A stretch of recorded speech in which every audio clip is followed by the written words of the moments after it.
I don't know exactly what she'll remove, but I do know a couple things. So my original working title for this was The Mundanity of Brian Nome's Enormous Breasts. But I'm glad they went for something a little simpler. What I learned debating fascists on a phone sex hotline. Years of talking dirty politics at $2 a minute offered a window into the sexual psychology of the modern right.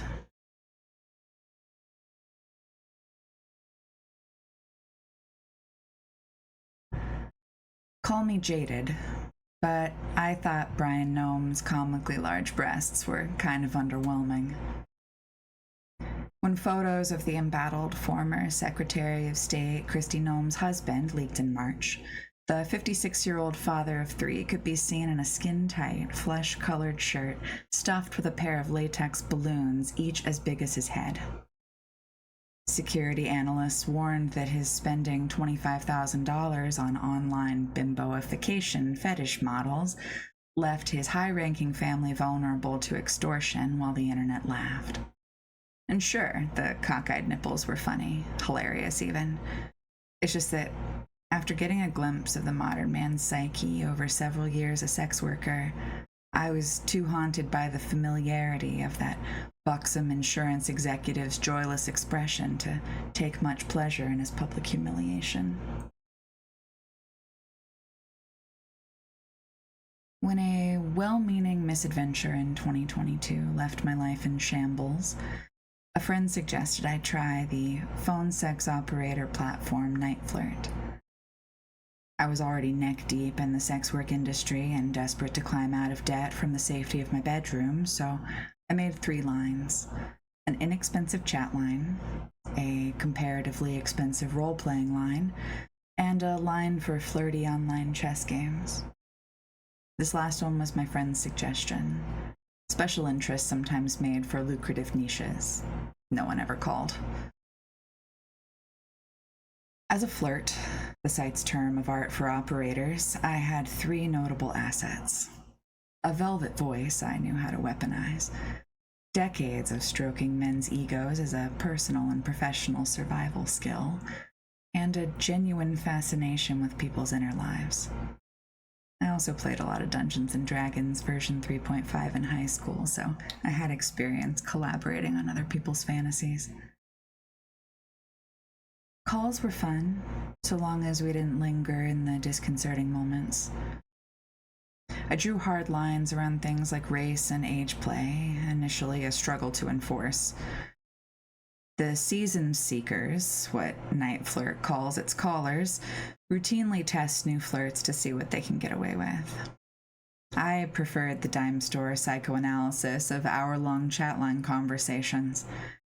Regardless, the calls all ended the same way. Several months in, I created a line for a different special interest. Talk politics with the anarchist bimbo. Unlike sexy chess, the market for this niche found me immediately. What Australian neo-Nazis really want. The first call to my debate me bro line was a trial by fire. Michael was a white Australian millennial, worked a white-collar office job, and was a white nationalist. We spoke for 2 hours at $1.99 per minute, of which I would receive 63%. Our conversation was, until the last 20 minutes, exclusively a discussion of personal politics.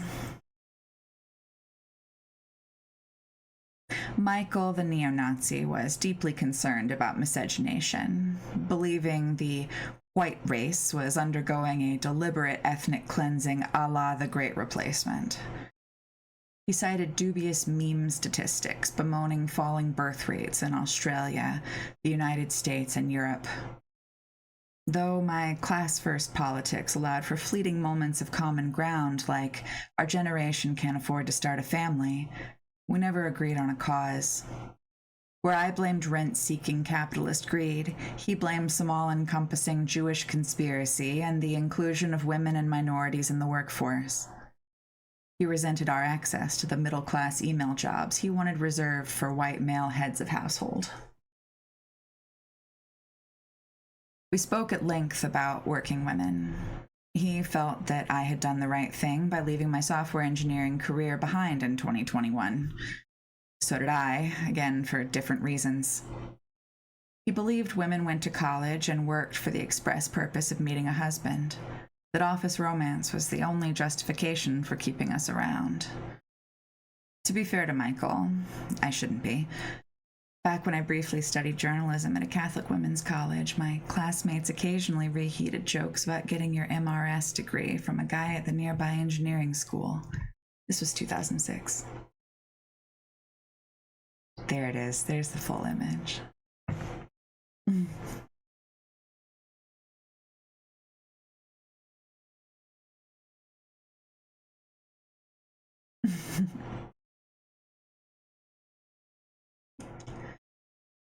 Like SS chief Heinrich Himmler before him, this modern Nazi thought women were only ever hired for their looks.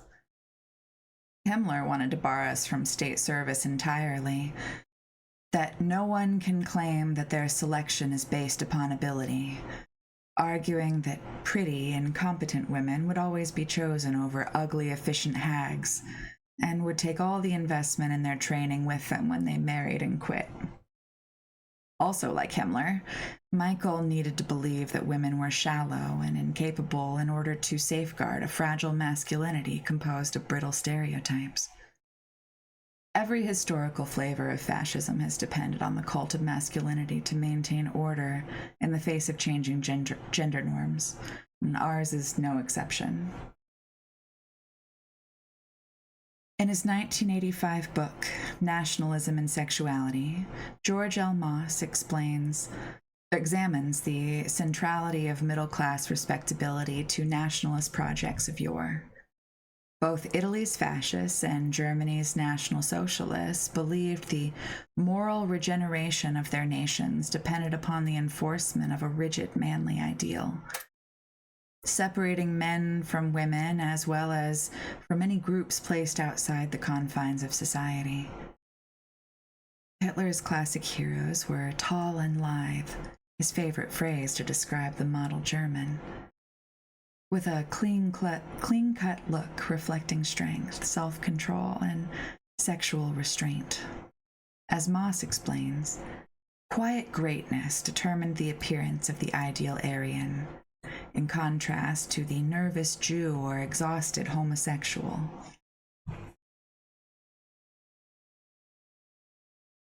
In addition to being a regular pervert, Michael was a grade-A debate pervert. He delighted in espousing his vile beliefs and in being chastised for them. As our conversation wound down, he lamented his inability to find a marriageable woman to, quote, give him what he needs. While it took some detective work to uncover, his desire was so commonplace I could have guessed it well before I made him spit it out. Pun intended. Seekers often hang up when you ask what they want. As a flirt armed only with knowledge of niches you've advertised on the line they've called, you must tease out this information or cold read like a phone psychic. Bad reads beget bad vibes, and incorrect guesses send callers shuffling off to some other listing to experience the mystical unveiling they're paying for. Michael felt he needed a politically progressive woman like me to dominate him, since most conservative women were conditioned to subservience by the same forces of respectability he depended upon for self-esteem. This admission sparked a new debate, which he was less interested in. He was basically ready to finish, but that I refused to concede without having my say. Expecting women to genuflect everywhere except the bedroom is the work of weak men who wish to have their cake and eat it too. Again, pun intended. What this Nazi wanted more than anything was a woman who would defer to him in everything, while also being willing to make him ejaculate into his hand and eat it. Cum eating instructions, or CEI, were just the tip of the homoerotic iceberg for Michael. They were also one of the easiest taboos to orchestrate from afar. Later, I created a CEI line with a load leaderboard and a rate of $5.99 per minute. This became my most popular service. As you might expect, the calls were brief. Moments before climax, with the shame veil at its thinnest, Michael admitted his ultimate fantasy was a cuckolding scenario involving his imaginary wife and another man's sloppy seconds. In this, at least, he was ideologically consistent. Unlike many white men with similar tastes, it was essential to Michael that his wife's lover be of Aryan descent.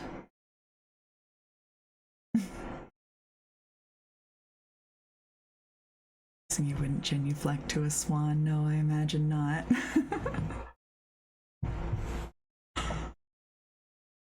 I just really like that word. A peek behind the curtain.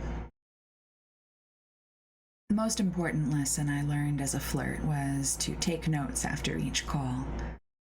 Repeat seekers experience the magic of being memorable months later with just a sentence or two, like, "Filthy John wants to lick things," or "Chris loves crop tops and belly chains. Make him talk about Helen." Once I began taking political calls, the note read more like resumes. Alan, divorced conservative former Navy man who can talk about the Federalist Papers. Ask him about San Francisco in the 60s next time. Or Dan, retired at the Pentagon, MMA, trains under chess master, constitutional law PhD. Retirees like Alan and Dan talk to me for an hour or two at a time, our conversations vacillating between tense ideological skirmish and steamy confessional. It felt a bit like arguing with my dad, minus the sex stuff, that is. Very few callers were under 40. Many had been using the service since the mid-aughts, when late-night commercials for 1-800-747-GIRL were peppered between ad spots for free art tests and the Bowflex home gym. It's true that younger generations have less money for luxuries like night flirt, but I suspect their absence also stems from a generation-wide discomfort with phone calls.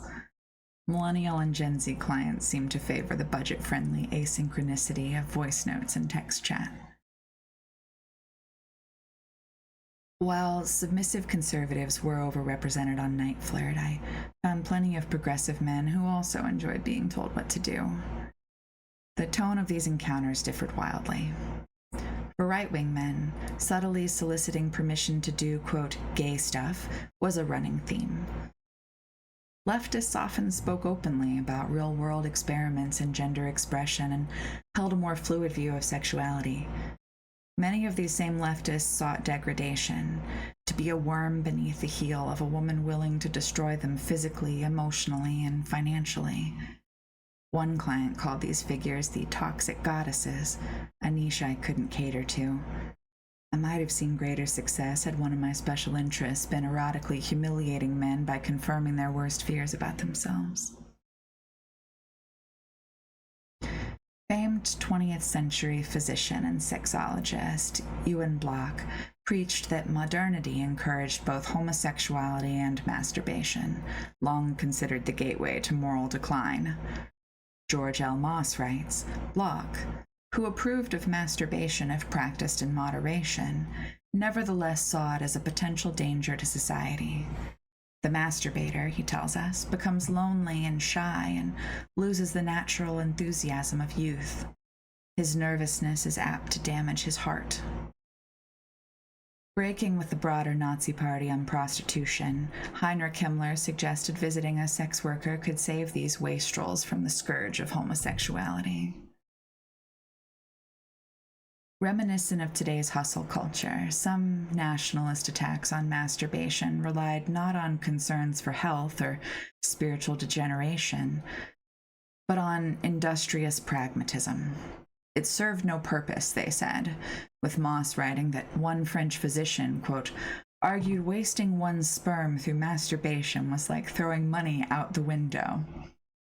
If this weren't a serious essay about sex and ideology, here I'd include a Venn diagram meme with overlapping circles of hustle culture, the no-fap community, amphetamine abuse, and homoerotic looks-maxing. Nazism lives at its center. Anecdotally, young progressive men seemed more likely to identify as gooners, an internet subculture centered around transcendental masturbation and losing oneself in a deluge of short-form pornography.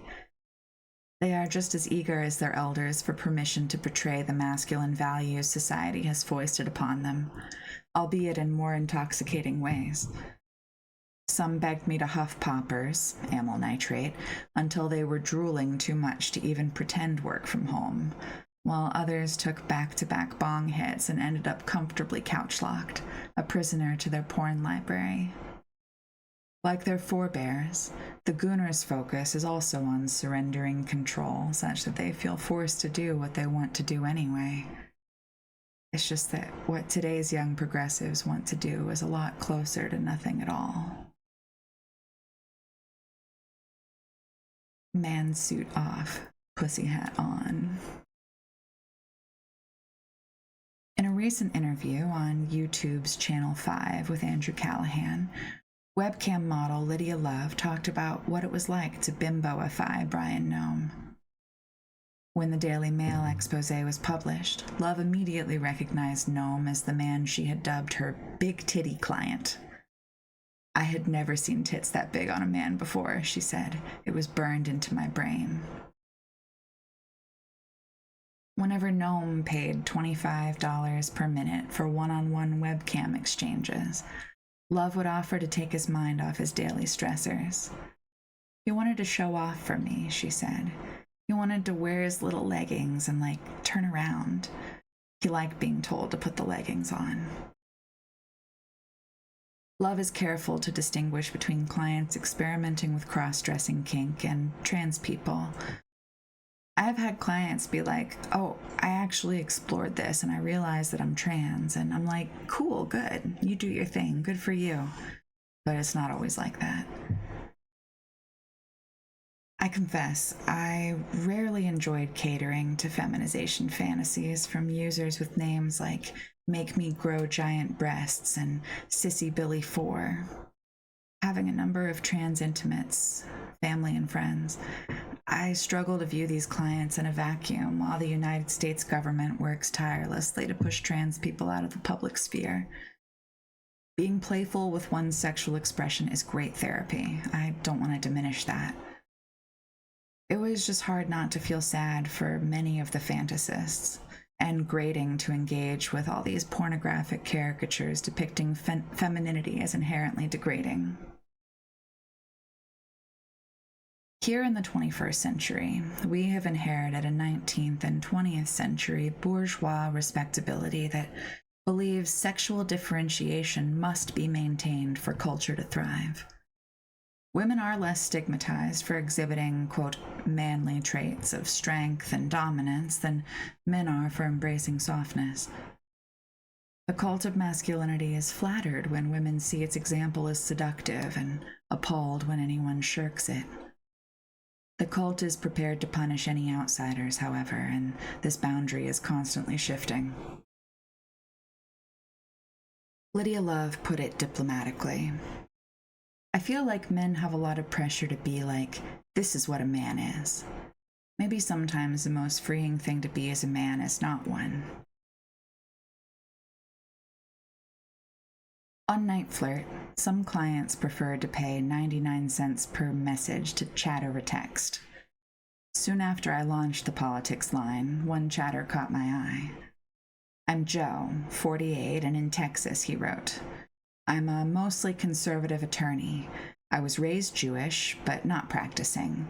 I'd love to be turned into a left-wing pagan woman. I told Joe that as an anarchist, I'd turn him so left-wing his pretty head would spin. I wanted to look femme, be called Sarah, and use she/her pronouns. Sarah was the first Jewish woman named in the Bible, and I think it would be symbolic for me to return to the goddess with that name, he said. Trawling Google image search, I sent him photos of dark-haired models wearing flowing dresses in forests and fields. Joe asked how I would turn him leftist. Too sincerely, I said I'd tell him about working with unhoused people and about care-centered community organizing, hastily adding that if Sarah was a lesbian, I'd use my womanly wiles too. I'd have you eating out of the palm of my hand and doing some of the most meaningful work of your career. I know exactly how you could honeypot me, Joe said, steering the conversation back to his core interests. By having all of the clothes and accessories to turn Joe into Sarah laid out and waiting for me, maybe even doxing me by live streaming my makeover. Unusual as the political elements were, the rest of this fantasy was familiar.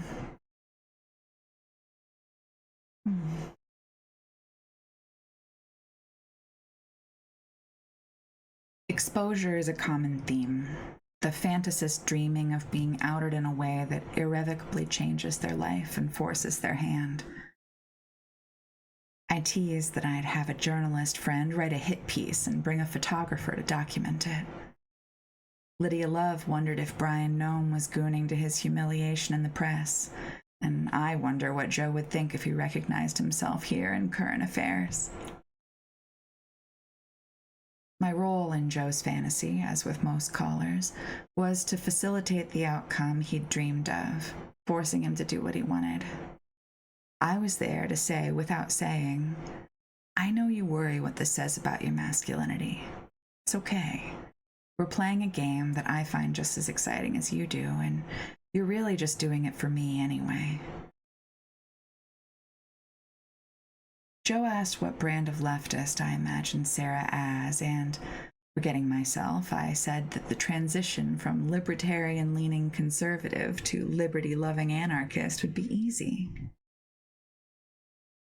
Can I say the one liberal look I get really turned on by? Joe asked, course correcting. The type who'd be in a blue evening gown for a Democratic fundraiser gala. There's just something really erotic about the idea of me as a cosmopolitan, urban liberal woman. I thought I'd die of secondhand embarrassment, but Joe was just getting started. He quaked at the thought of a fancy COVID mask matching Sarah's gown, of wearing feminist jewelry.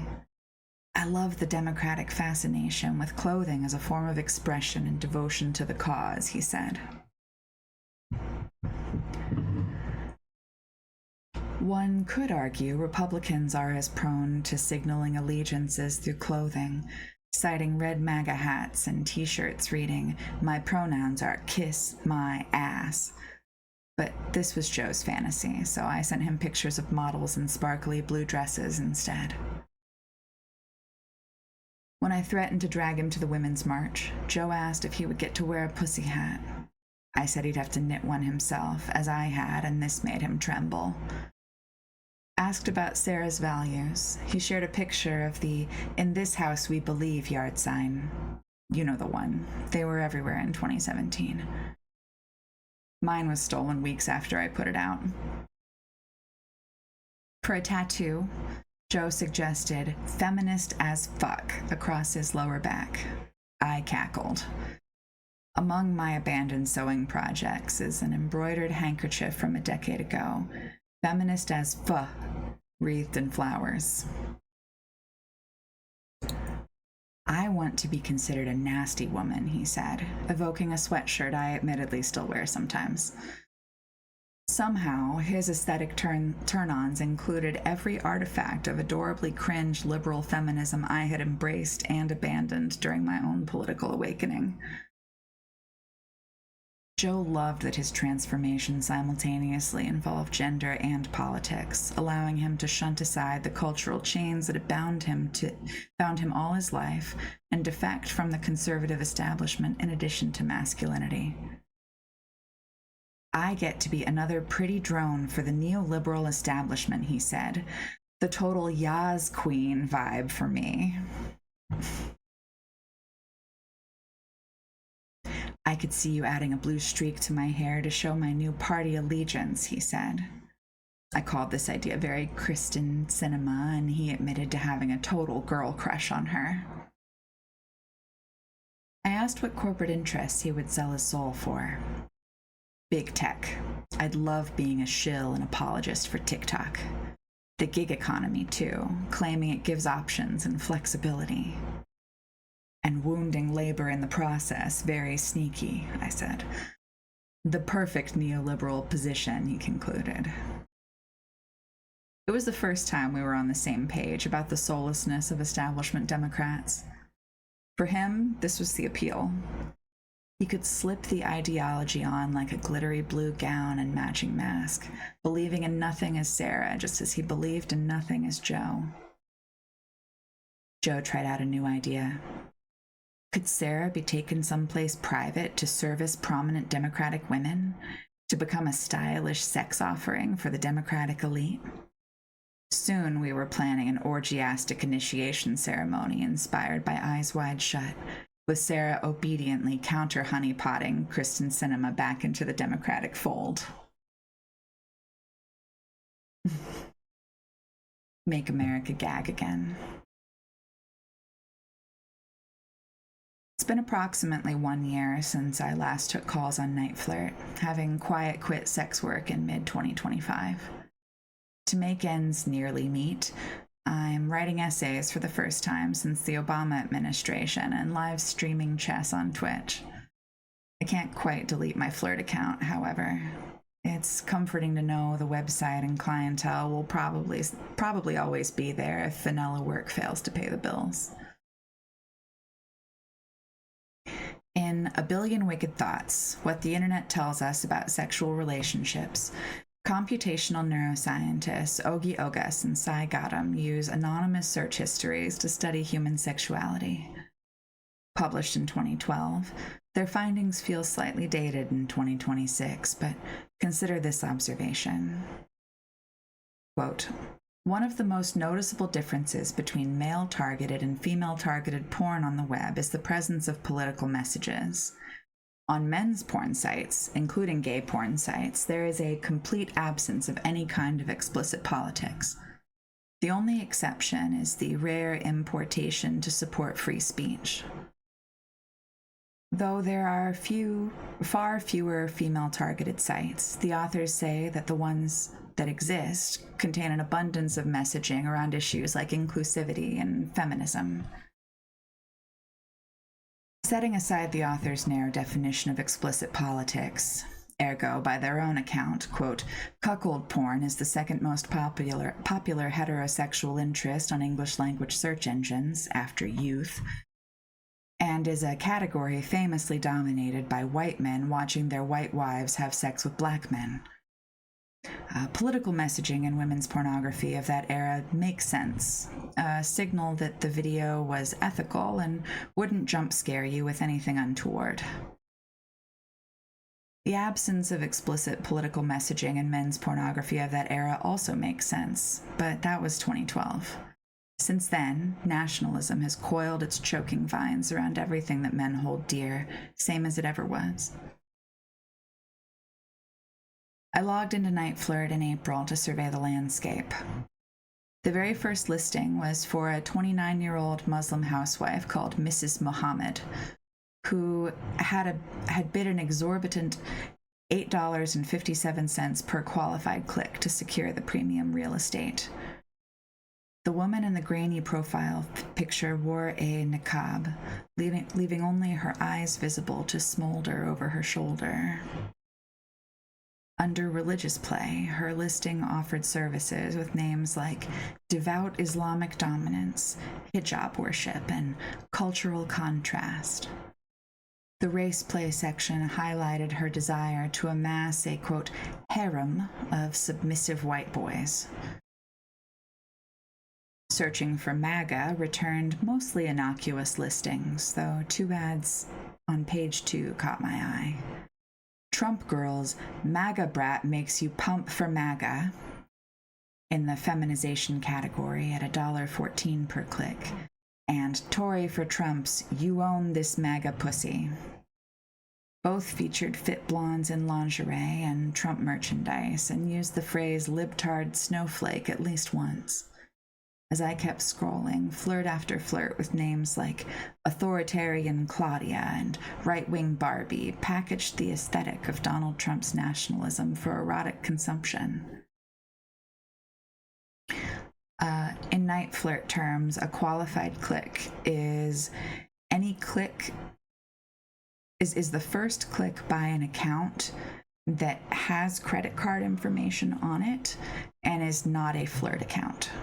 So if the person who clicked on the account could feasibly start paying you immediately through a phone call, it's considered a qualified click, and you are charged the rate that you bid for every one of those.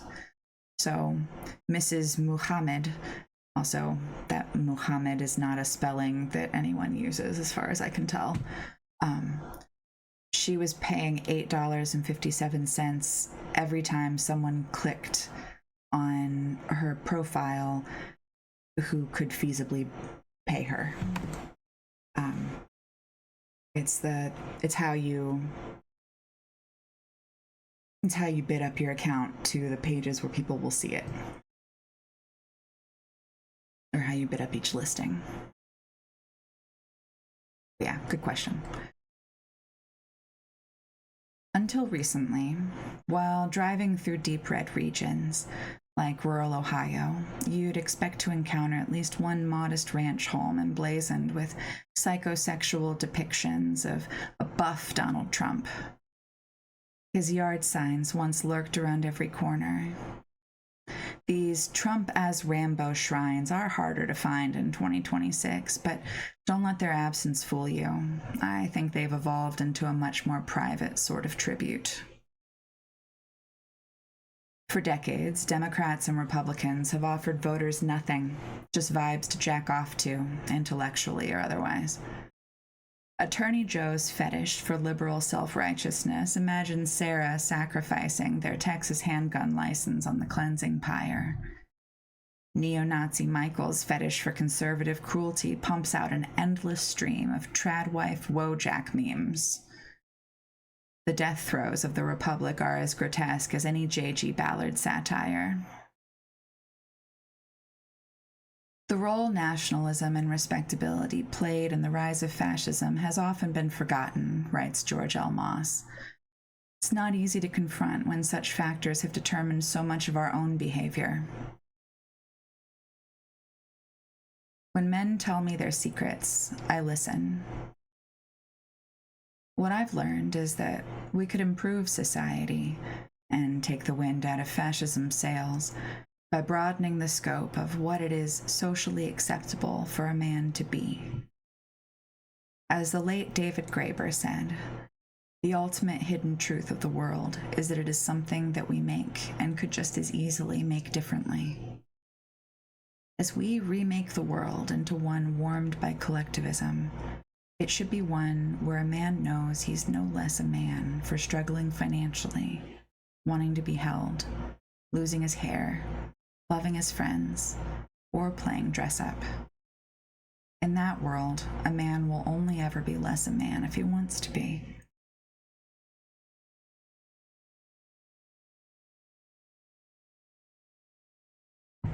That's it. Yes, you have to bid for possible clients. So, about a fifth of what I brought in as a phone sex operator was put right back into promotion. So, thank you very much, Tarf. And thank you for listening, chat. Hilariously insightful. Thank you. I'm glad you enjoyed it. No one's ever accused me of being funny, but I like to think there were some funny moments in this one.